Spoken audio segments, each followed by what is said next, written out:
really good thing in the world, like somebody's life become very happy. So now it is easy to give that fruit of like as a money or like physical fruit, which is like money or something to somebody, but like that inner happiness or something comes like at the subconscious level, that is like hard to give. Like, okay, I did it, and I did it, and it's like very good. Krishna does tell Arjuna, it's a long discussion so we won't get too into it at all, but Krishna very strongly tells Arjuna that in the primarily like the 3rd and 5th chapters of Bhagavad Gita, that not only should one be detached from the fruits of one's activities, but one should also be detached from the idea that I am the doer. So when I do something great, I won an award, or I saved somebody's life, or, whatever. We have to become detached from that pride that I did it. Because actually we didn't do it. Right. Did you know you can't even scratch your nose? You are not capable of even scratching your nose. When you say, I want to scratch my nose, there are demigods that are in control of, in charge of how the airs move through your body that allow you to lift your arm, bring it over here, and scratch your nose. And when they say you're not going to raise your arm and scratch your nose, you don't raise your arm and scratch your nose. You become, if your arm is paralyzed, for example. So we're not the doer. Krishna describes that there's 5 factors of action, and we're only one of them. So if there's 5 of us cooking a meal together, let's say, and then I say, I cooked the meal. What? There were 4 other cooks, right? So similarly, Krishna tells Arjuna, don't call yourself the doer. There's 5 factors to action. There's the person, the body, the senses, the super soul, something else, material nature or something. I don't remember what the 5th one is. But in any case, we're not the doer. Yeah, and the more advantageous is something when goes wrong, at that time it is more supportful. Like it's not like just me, I did something wrong.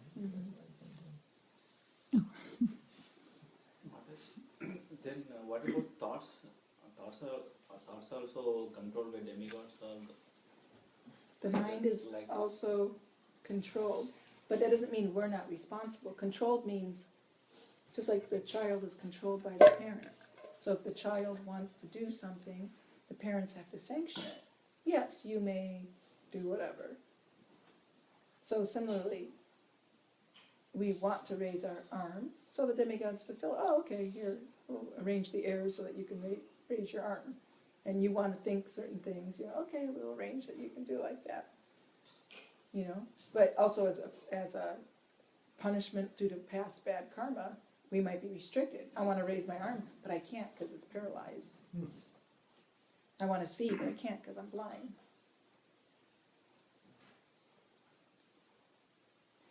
So we're always responsible. For our thoughts and actions. Yeah.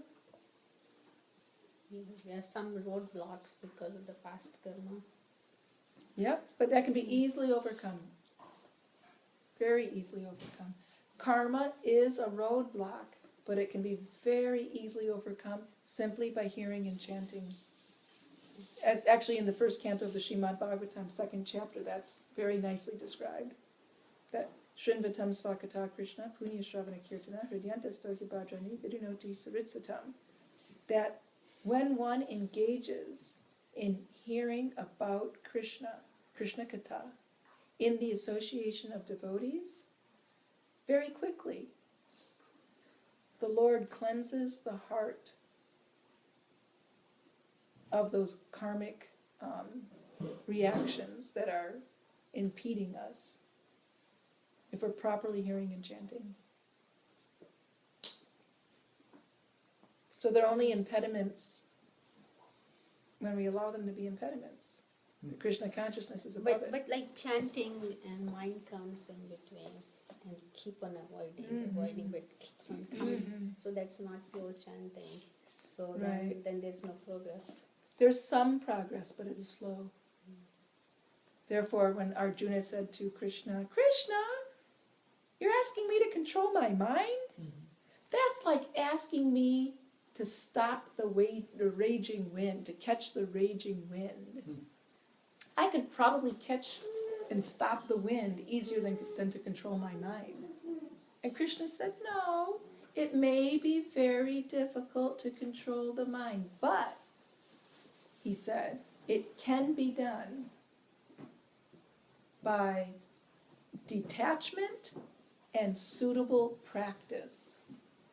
Detachment means when your mind starts talking, tell it to shut up. Don't pay attention to it. Sometimes you have to do that, right? The dog is barking, you don't pay attention.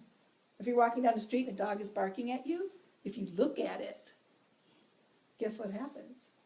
Oh, you paid attention to me? Bark, bark, bark, bark, bark. The more you pay attention to the animal, the more he'll make noise. But if you are just like, what? I don't hear a dog barking. And he's really barking. You just walk by like, I don't even notice the dog. You just walk right by, then he'll be upset and he'll stop barking. Oh, I didn't get attention. Right? The child's crying. Temper tantrum, blah, blah, blah, blah, blah. And mom pays so much attention. And the kid just goes on. But if the mother just ignores, like, what? I don't hear any crying. I'm just cooking dinner. I don't hear you crying and screaming. Then the kid gets tired. All right, I'm not getting any attention.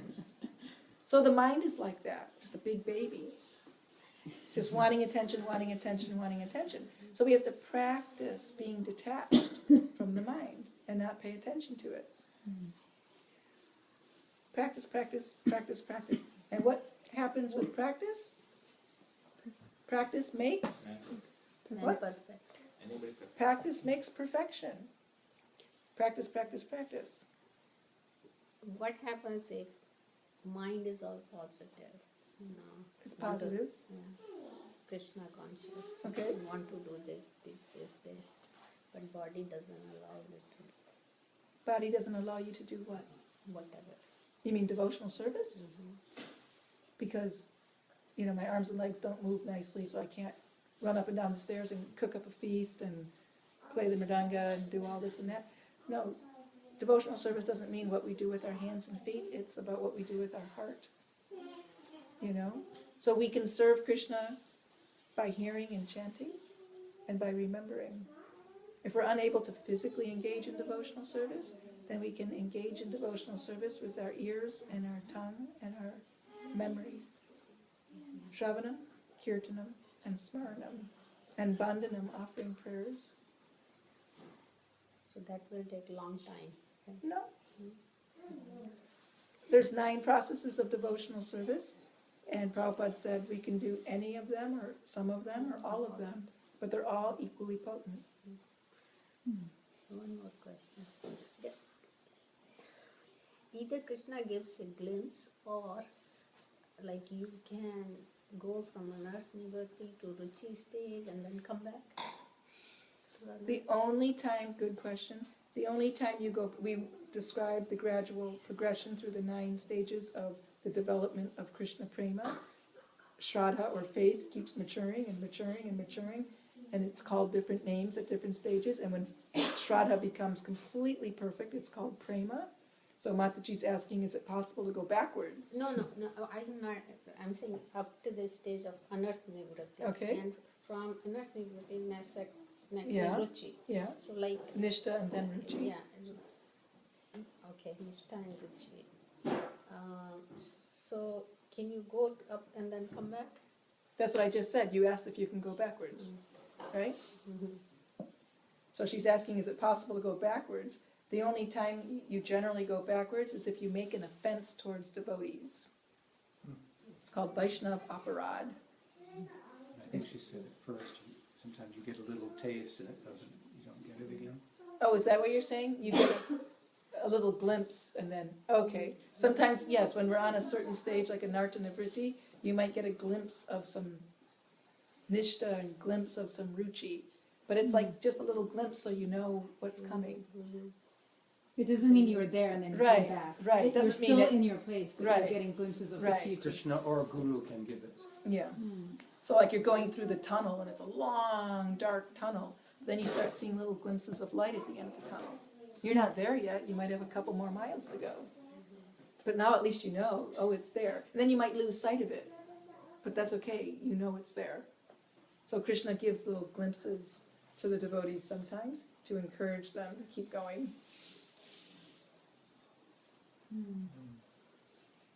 I'm kidding. I was just thinking, when you're saying about how once we hear, we have to have faith, and then we have to practice, and that there's so many, like, my friend and I, he's working on his PhD in Satsang, and he was saying that there's an example Prabhupada gives about trying to lick the jar, and the honey's inside the jar, and so they don't really have a taste of it, but they have an understanding of it. Whereas, like, there's many great Vedic scholars, they know Sanskrit so well, better than, a lot of devotees, they can translate so well, and they know all the Vedas quite well, but they haven't really understood the real pure meaning of it. So I thought that was an interesting point. And also, even in Krishna consciousness, Prabhupada gives like a wide gambit of devotional service from the lowest to the highest. It's not like, in particular faiths we may find it's like, you either get it or you're damned eternally. But with Krishna consciousness, there's always an opportunity to rectify yourself no matter what. And even to the example, like it's almost like you have to become a pure devotee to go back to Godhead. But at the same time, even the smallest amount of devotional service you do makes a difference. Even in the sense that even if you're not a devotee, you don't even believe in God, but you just happen to be very pious. Like you could be like an atheist, but like you're vegetarian and you have to give to good causes and things like that. That's like actually it's good karma. It's not like you won't get liberated. You have to take birth again, which is the problem. And so I thought, and even like today, I was reading Bhagavatam, and Prabhupada was talking about how he was talking about even prostitutes. He was talking about like in the first canto about Dwarka Yeah. and the city residences and how beautiful it was and all his wives and all these things.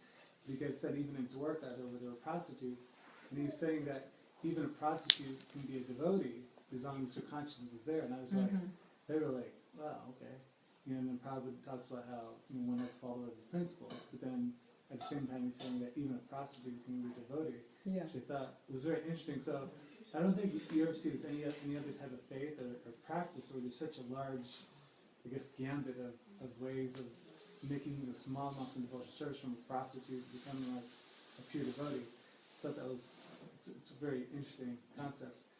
And also, the thing I was thinking too is that when you're talking about the students, that always amazed me too. That because I was in Tallahassee at Florida State, and I was just doing Sadhana with Dharma, and I talked to so many of the students, and all of them was like very intelligent, like very sharp. They can do like physics and they know philosophy and psychology and engineering and computer science and all these far out things, and they're like, if I looked at these things, it just like baffled me, For them, it's like second nature.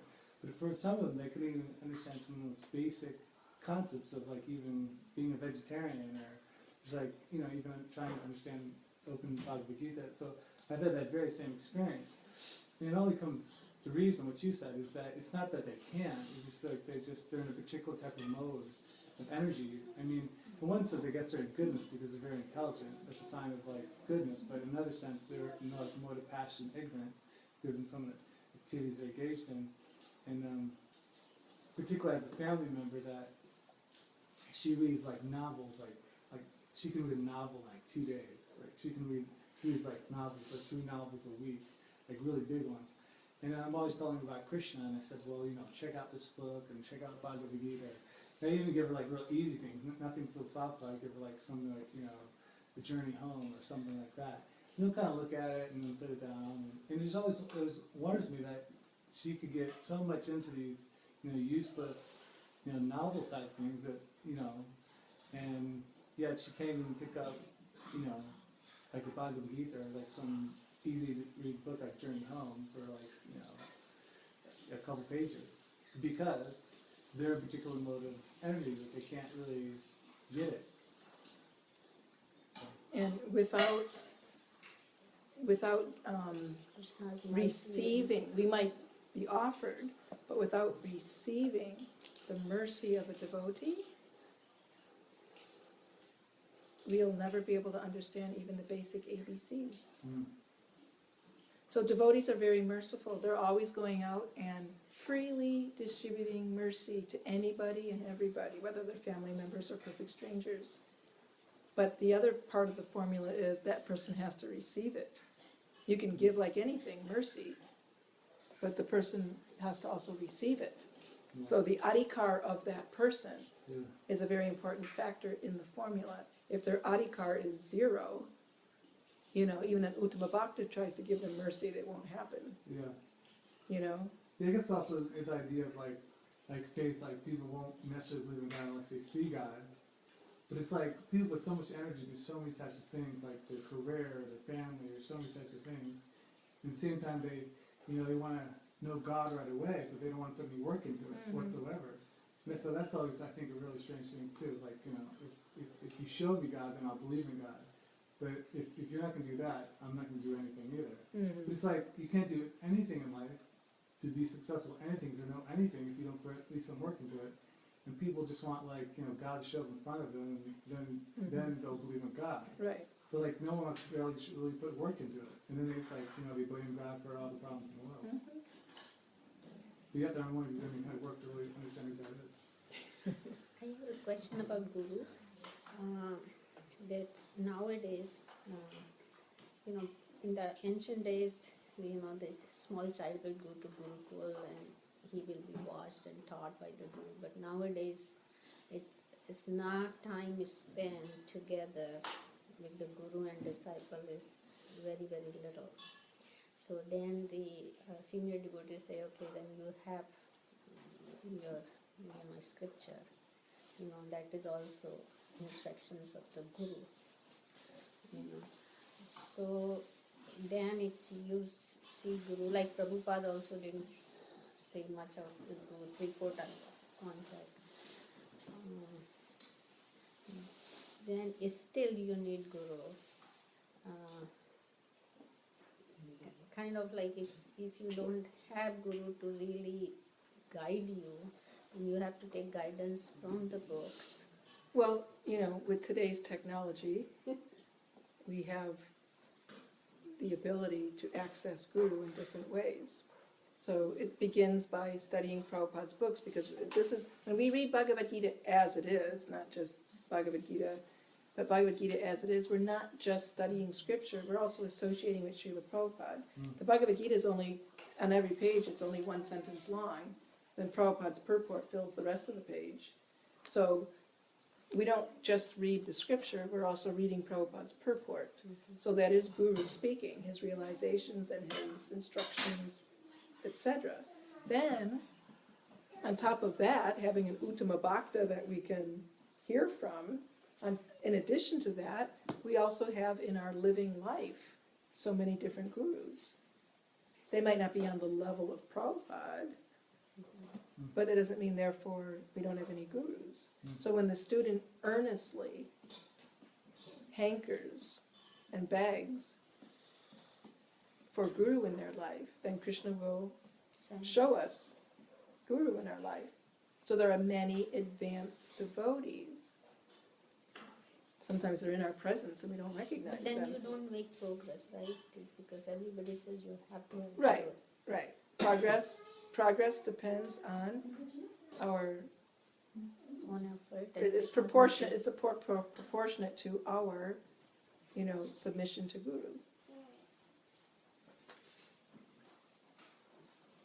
But people who don't have Guru.